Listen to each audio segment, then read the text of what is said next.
It's a Wonderful Life is the most cherished, quoted, and famous Christmas films in history and has become a staple for the American Film Association.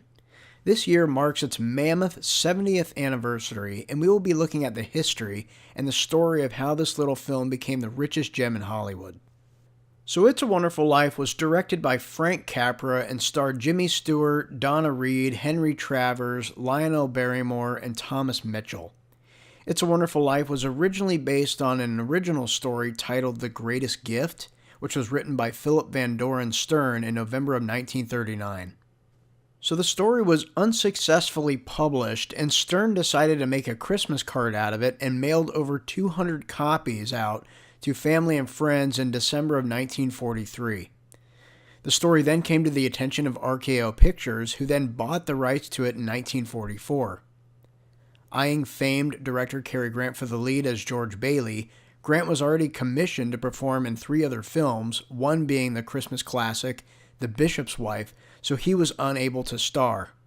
So when director Frank Capra came on to board and direct the film, he suggested both Jimmy Stewart for the lead role as well as Donna Reed because they both came from very small towns, as was the setting for It's a Wonderful Life. The setting for It's a Wonderful Life is based off of Seneca Falls, New York, as Capra had visited there several times before the film was shot. He liked the town so much he was inspired to create Bedford Falls after the little New York town, which we actually see in the film.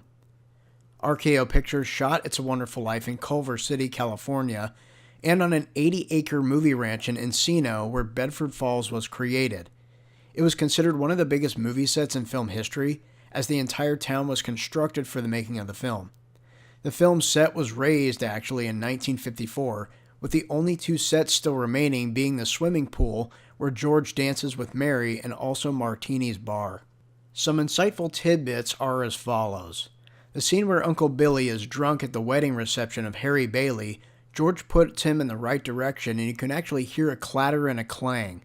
The actor actually knocked over some camera and set equipment and ad-libbed the famous line, "All right, I'm all right."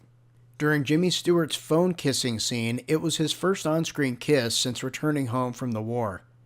The famous scene was shot in one take, and it is considered to be one of the most passionate kissing scenes in cinema history. It's a Wonderful Life is considered to be Frank Capra's favorite film of all time. Another interesting fact is that the character of Mr. Potter, the film's lead antagonist, is modeled primarily off of Ebenezer Scrooge from Charles Dickens' A Christmas Carol. Lionel Barrymore, who played Mr. Potter, was a successful radio actor who frequently played Ebenezer for A Christmas Carol radio production. The scene where Jimmy Stewart prays to God in the bar was actually Stewart crying. He was so overcome with sadness, grief, and joy that he actually broke down on set, and Capra used that one take that we actually see in the film.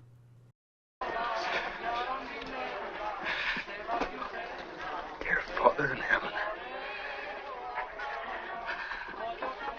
I'm not a praying man, but if you're up there and you can hear me, show me the way. I'm at the end of my rope, right? Show me the way, oh God.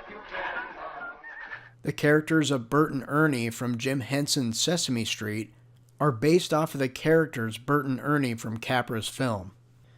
So when the film came out in 1946, it received mixed to negative reviews and was considered a box office failure. Some critics regarded it as one of the worst melodramatic films that they had ever seen, and therefore the film actually faded into obscurity. The film's elevation to the status of a beloved classic came decades after its release, during the Christmas season in the 1970s. Frank Capra was quoted as saying, "It's the damnedest thing I've ever seen." Famous critics, movie directors, film historians, and screenwriters all started to review and study and watch this film with a completely different set of eyes. The film went from box office failure to becoming one of the best American films of all time, and one of the most cherished. It's just amazing to me how this happens sometimes with films. I think some films are just way ahead of their time, and aren't truly appreciated until many years later.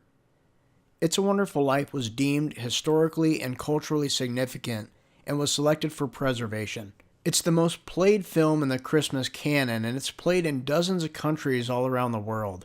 And as the years go on, the film continues to grow in popularity, going up there with Dickens' classic A Christmas Carol as being the definitive holiday film to watch.